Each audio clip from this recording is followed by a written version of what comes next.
Hello guys, আজকে করবো সোয়াবিনের তরকারি। দেখা সোয়াবিন কষাতে দিয়ে দিয়েছি, নিরামিষ করছি যেহেতু রথযাত্রা বলে। আদা জিরে টমেটো বেটে নিয়েছি, আলু ভেজে নিয়েছি, ভেজে মশলা দিয়ে কষিয়ে নিয়েছি। এই দেখা সোয়াবিনটা কষানো হয়ে গেছে, এখন আমি জল দিয়ে দেবো। সোয়াবিনের তরকারিটা হয়ে গেছে, একটু বাটার দিয়ে দেবো।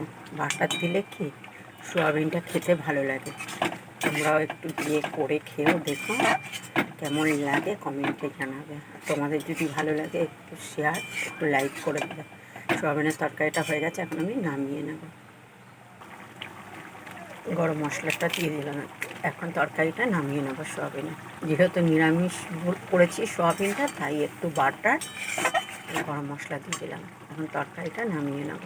তরকারিটা হয়ে গেছে, দেখো আমি নামিয়ে নিয়েছি। তোমরা এইভাবে করে খেয়েও কমেন্টে জানিও, আর একটু ভালো লাগলে একটু শেয়ার, একটু লাইক করে দিও। আজকে ছিল সোয়াবিনের তরকারি।